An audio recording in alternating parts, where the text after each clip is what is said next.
This is The Corner Series, a McGuireWoods series exploring business and legal issues prevalent in today's private equity industry.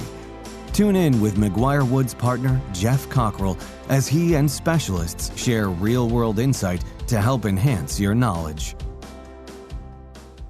Thank you for joining another episode of The Corner Series. I'm your host, Geoff Cockrell, partner at McGuireWoods. Here at The Corner Series, we try to bring together deal makers and thought leaders at the intersection of healthcare and private equity. I'm thrilled to be joined today with Leon Brujis from 65 Equity Partners. Leon is an investor and just has a lot of interesting thoughts around the necessary components of leadership in a private equity-backed platform. But Leon, maybe to start us off, if you could introduce yourself and 65 Equity Partners before we jump into some discussion. Jeff, thank you so much for having me in your podcast. I look forward to a great discussion. My name is Leon Brujis. I am a private equity investor with close to 20 years of investing experience. I am currently the partner and head of East Coast for 65 Equity Partners. 65 is a global investment platform based out of Singapore with offices in London, San Francisco, New York, and obviously in Singapore. We are currently managing $3.3 billion of assets, and our strategy is rather unique in that we are solely focused on investing behind family and founder-owned businesses where we can be a minority investor and help them grow. Thanks, Leon. As I look at kind of investment theses of private equity investors, there's a lot of different components, whether it's the plan, the model, pricing. And while they're all important, today we're going to be talking about the significance of the CEO and the characteristics that make a good CEO. How central is that single person in executing a vision and a plan for a platform? I think that as you think of the top 2 or 3 pillars of an investment, the management team, particularly the CEO, the top foremost leader of the organization, has to be number 1 or number 2. And really, when you are deciding on making an investment, if you're a majority private equity investor, really want to back a strong CEO, hope that it will work out. And if it doesn't, your only option really is to switch him or her out. On our case, it's kind of the opposite. We're backing a founder or a family member, and we really start with that relationship. If we miss the underwriting of that relationship, then the investment won't work as well. So for us at 65, underwriting the leadership of the organization, particularly the CEO, is simply a critical component.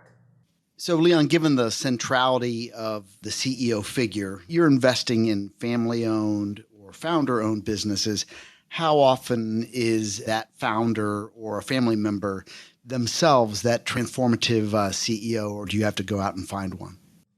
Well, I would say every time that we're making an investment, that individual is already at the organization, and our investment thesis is around backing this individual.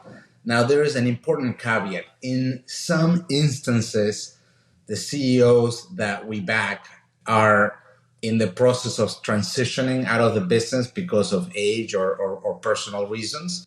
And in that case, we can help through a multi-year transition period, recruiting the would-be CEO and assimilating that person and integrating them to the organization so that when the business is ready for a new investor, potentially a majority investor, the transition has taken place.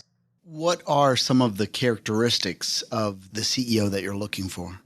Yeah, I think when we think about backing a CEO, one of the things that is important to highlight, and I think it's a common misconception, is I don't think anyone is born to be a CEO, but rather you can become a CEO. And the traits that we look for are all things that can be learned and can be assessed.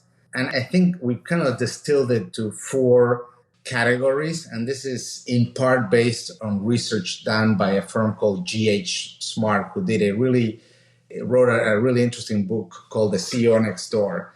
And the 4 attributes we look for are decisiveness. And decisiveness really means the ability to make a decision and make the right decision. CEOs understand that there is such a thing as decision fatigue.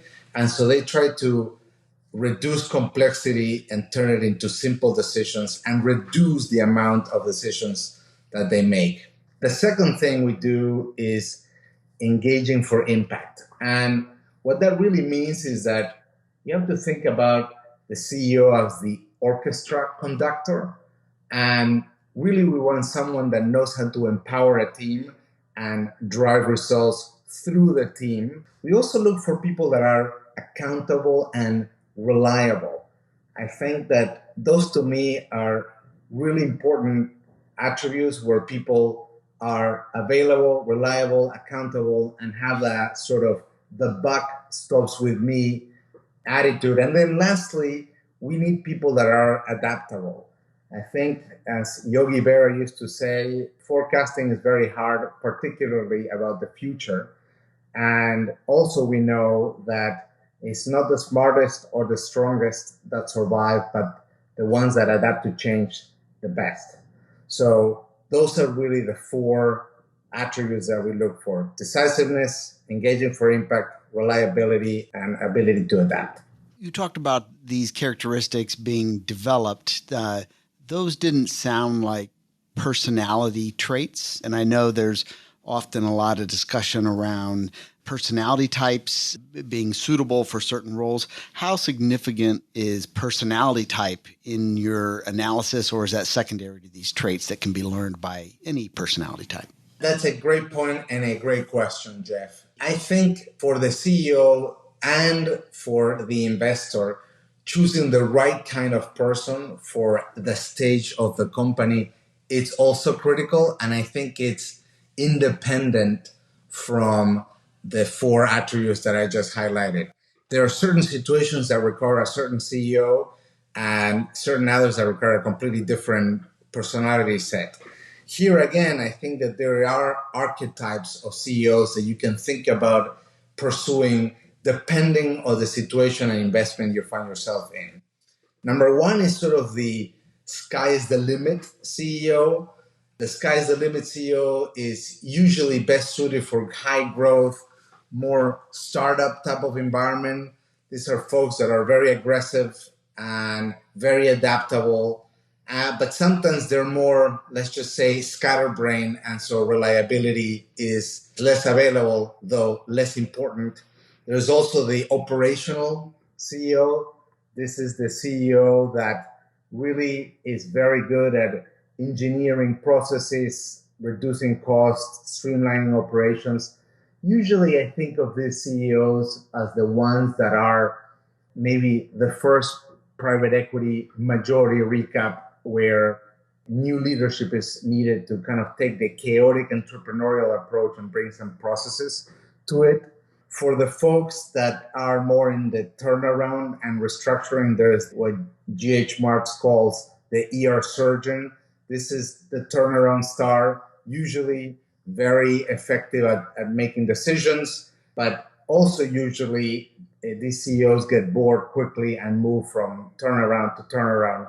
And then lastly, there's sort of they call it the safe pair of hands. And this is the CEO that can take a business that it's and continue the trajectory, won't make any bold moves, but will sort of safeguard the assets.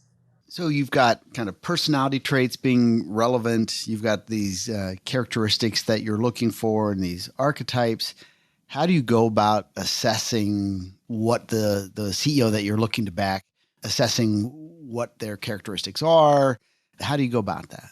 Yeah, to me, it's something that is harder to do because a lot of this relies on conversations and on references and on trying to to assess all of these in a relatively short period of time. But here are sort of the way I like to approach it. Number one, to the extent that we can use expert assessment, be it from a outside firm or from someone in our own organization that is used to assessing talent, I think that's always very helpful.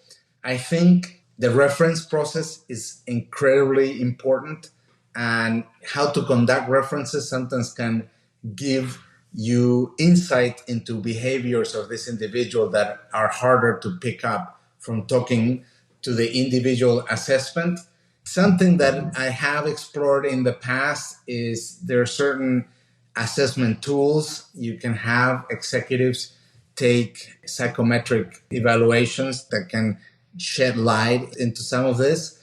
Ultimately, I would say relying only on your own assessment of leaders, in my experience, has not proven to be the best outcomes. Usually, a lot of those decisions are made straight from the gut and your ability to relate with that person, which doesn't necessarily translate to performance. So, to recap, it's a difficult process. The more you can involve third parties, other individuals of your firm, expert advice, the better outcomes you will have. So a business goes through kind of a life cycle that may need different things at different times.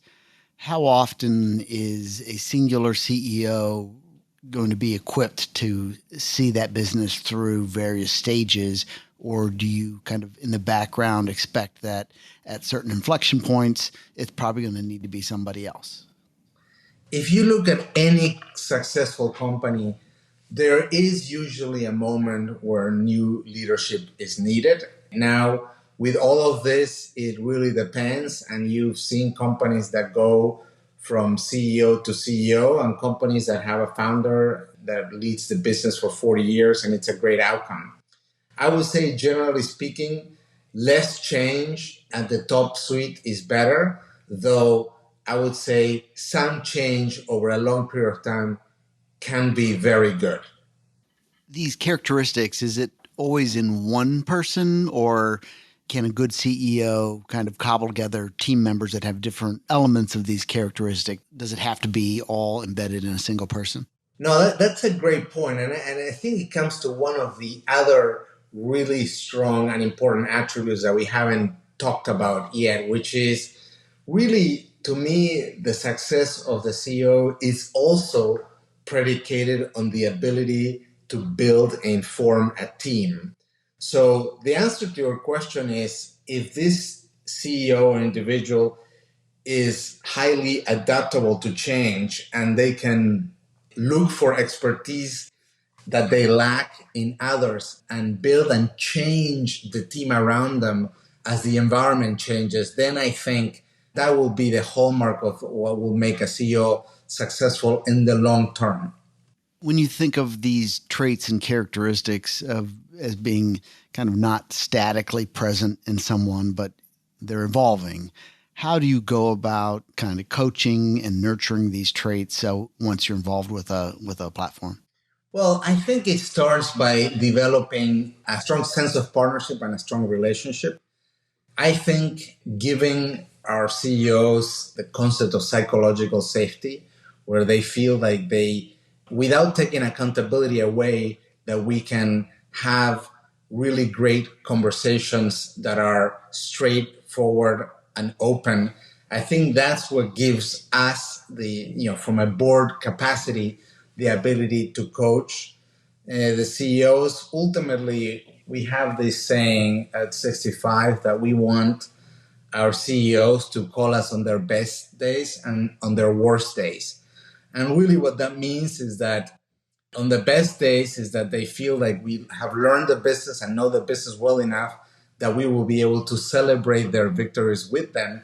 And on their worst days, the same thing. We've learned the business enough and know them and the situation well enough that we can be a sounding board to them when unexpected things come up or problems arise.